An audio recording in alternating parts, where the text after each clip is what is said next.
शानज़े, क्या चल रहा है? एक स्टेटमेंट देने के बाद ज़िंदगी कितनी तब्दील हो चुकी है? बिल्कुल एक्सपेक्टेड नहीं था इतना स्ट्रॉन्ग रिएक्शन आएगा उस स्टेटमेंट के बाद। थ्रेट्स के बारे में कुछ बताइए। रिलेटिव्स के थ्रू मुझे थ्रेट पहुंचाई गई कि आप चुप कर जाएं, खामोश हो जाएं। ये जोश कहाँ से आया है? कौन इतना ज़्यादा सपोर्ट कर रहा है? आज़ादी राय जो है वो हमारा आईनी हक है, बिना किसी खौफ के इस्तेमाल करना चाहिए। मैंने एक स्टेटमेंट दी और पूरा मुल्क मेरे साथ खड़ा हो गया। आप भी खुल के अपनी बात का इजहार करें, खौफ के बुत तोड़ दें और खुल के अपनी राय का इजहार करें। अस्सलाम वालेकुम, दी वॉइस ऑफ पॉलिटिक्स के साथ मैं हूं आपकी होस्ट नूर अमानुल्लाह। नाज़रीन, मेरे साथ वो लड़की मौजूद है जिसने अपनी राय का इजहार किया। अपनी राय का इजहार करना, अगर हम बात करें सिटीज़न होने की हैसियत से, नेशनल होने की हैसियत से, तो हम सभी को आज़ादी है। लेकिन अपनी राय का इजहार किया और मोहतरमा मरियम नवाज़ जो कि सीएम पंजाब है, उनके अगेंस्ट किया, जिसकी वजह से इन्हें काफ़ी तनकीद का भी निशाना करना पड़ रहा है। काफ़ी इंटरव्यूज़ दिए और काफ़ी इंटरव्यूज़ में काफ़ी कंट्रोवर्शियल सवाल करके कंट्रोवर्सी क्रिएट करने की भी कोशिश की जा रही है। हमारे साथ मौजूद हैं शानज़े फरियाल। आइए इनसे जानते हैं। नामवर एंकर पर्सन मंसूर अली खान के शो में एक स्टेटमेंट दी जिसमें इन्होंने कहा कि जब मरियम नवाज़ के एड्स चलते हैं तो हम चैनल तब्दील कर देते हैं, चेंज कर देते हैं। इस पर इन्हें कितनी तनकीद का सामना करना पड़ रहा है और थ्रेट्स भी मिल रहे हैं। आइए चलते हैं, इनसे बात करते हैं। अस्सलाम वालेकुम। वालेकुम अस्सलाम। शानज़े, क्या चल रहा है? एक स्टेटमेंट देने के बाद ज़िंदगी कितनी तब्दील हो चुकी है? बिल्कुल बहुत ज़्यादा चेंजेस आए हैं और बिल्कुल एक्सपेक्टेड नहीं था कि इस कदर जो है रिस्पांस मिलेगा सबकी तरफ से, इतना स्ट्रॉन्ग रिएक्शन आएगा उस स्टेटमेंट के बाद। मिक्स हैं चीज़ें। बहुत ज़्यादा लोगों ने अप्रिशिएट भी किया, बहुत ज़्यादा तादाद में अप्रिशिएट किया, बहुत मोहब्बत दी लोगों ने। लेकिन जहाँ आपको पता है, जहाँ प्यार मिलता है वहाँ पे थोड़ा बहुत हेट भी आ जाती है, ट्रोलिंग भी आ जाती है।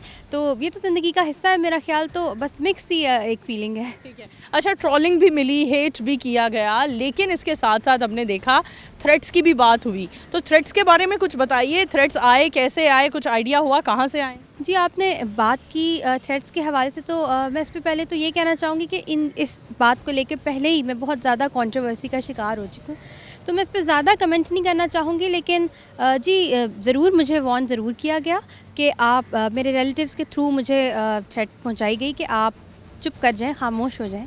तो इस बात में सदाकत ज़रूर है। ऐसा नहीं है कि ये किसी फेम के लिए या किसी झूठे प्रोपेगेंडे के लिए मैं कर रही हूँ। लेकिन ज़्यादा मैं इस पे बात नहीं करना चाहूँगी। अच्छा, ये जोश कहाँ से आया है कि थ्रेट्स के बावजूद शानज़े आप बात कर रहे हो और ख़ामोश नहीं हुए हो?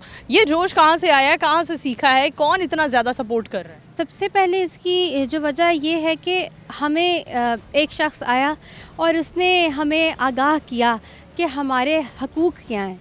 उन्होंने हमारी आंखें खोल दी।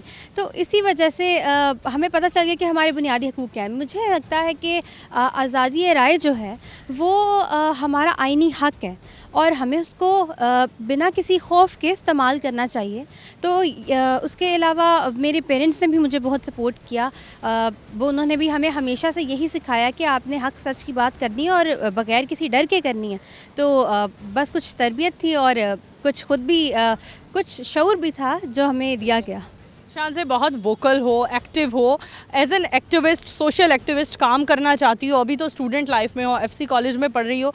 फर्दर क्या प्लान्स हैं और पॉलिटिक्स में कितना इंटरेस्ट है? आपने बात की पॉलिटिक्स की, तो देखिए मुझे लगता है कि पाकिस्तान में हर घर के अंदर जो सबसे ज़्यादा डिस्कस होने वाला टॉपिक है वो पॉलिटिक्स ही है। सब 8 बजे का शो देखते हैं, 9 बजे का ख़बरनामा देखा जाता है सब। तो पाकिस्तान का सबसे ज़्यादा जो ट्रेंडिंग एक इशू रहता है, हॉट टॉपिक रहता है, वो सियासत ही रहती है। तो बचपन से हम भी यही देखते हैं और घर में भी बहुत ज़्यादा डिस्कशन होती थी इस हवाले से। तो इसीलिए मुझे भी शौक़ था और वहीं से जो है एक इंटरेस्ट बिल्ड होना शुरू हो गया। और आपने बात की कि प्लान्स क्या हैं मेरे आगे, तो अभी तो मैं स्टूडेंट हूँ और इंशाल्लाह पहले अपनी डिग्री पे ही फोकस करूँगी। जब वो मुकम्मल हो जाएगी तो सहाफ़त की तरफ मेरा रुझान है, तो इंशाल्लाह उसी जानिब जाऊँगी। ठीक है। अच्छा, हमने मंसूर अली खान साहब की वीडियो से आपको वायरल होते देखा और फिर हमने उनके व्लॉग को बहुत टिल्ट होते देखा। उन्होंने अपने व्लॉग में सिचुएशन तब्दील कर दी। उस सिचुएशन पर थोड़ी बात करोगी कि तब्दील क्यों की और किस तरह से की और एक्चुअल सिचुएशन थी क्या? सिचुएशन मैंने जैसे पहले पे जिक्र किया कि जो सिचुएशन जो तासुर एक बना है वो इस तरह का मिल रहा है कि जैसे मैंने कुछ झूठ कहा है, तो वो बात नहीं है। बिल्कुल थ्रेट्स मेरे रिलेटिव्स के थ्रू मुझे मौसूल हुए, और बाकी मंसूर साहब मेरे सीनियर हैं, मैं उनकी रिस्पेक्ट करती हूँ, सबका अपना ओपिनियन हो सकता है। ठीक है। अच्छा, आखिर में क्या कहना चाहोगी देखने वालों को, क्या मैसेज देना चाहोगी? आजकल लोग डर चुके हैं, बात नहीं करते हैं, और आप बात कर रही हो जिसमें आपको आपकी फैमिली की भी सपोर्ट है, तो सभी लोगों को क्या कहना चाहोगी? देखिए, मैं सबको यही कहना चाहूँगी कि मुझे भी मिसाल के तौर पे लिया जाए, और एक स्टेटमेंट मैंने दी और मैंने देखा कि किस तरह से पाकिस्तानी अवाम ने मुझे सपोर्ट किया, और लोगों ने यहाँ तक भी कहा कि आपने तो हमारे जज्बात की तर्जुमानी की है, आपने 25 करोड़ अवाम की जज्बात की तर्जुमानी की, हम सब आपसे इत्तेफाक करते हैं। तो आप लोग भी, अगर मैंने एक स्टेटमेंट दी और पूरा मुल्क मेरे साथ खड़ा हो गया कि हम आपको सपोर्ट करें, तो आप लोग किस लिए डरते हैं? आप भी खुल के अपनी बात का इजहार करें, क्योंकि ये हमारा आईनी हक है, और खौफ के बुत तोड़ दें और खुल के अपनी राय का इजहार करें। थैंक यू सो मच शानज़े, आपके वक्त का। जी नाज़रीन, शानज़े फ़रियाल हमारे साथ मौजूद थी, जिन्होंने बताया कि हमें हुकूमत हो या कोई भी बड़ी ताकत हो, हमें उससे डरना नहीं है, अपने आईनी हक का हमें डट कर एक बयान देना है और हमें अपनी आईनी राय का इजहार करना है। इसी के साथ अपनी होस्ट नूर अमानुल्लाह को दीजिए इजाज़त। दोबारा हाजिर होंगे, तब तक के लिए अल्लाह हाफ़िज़।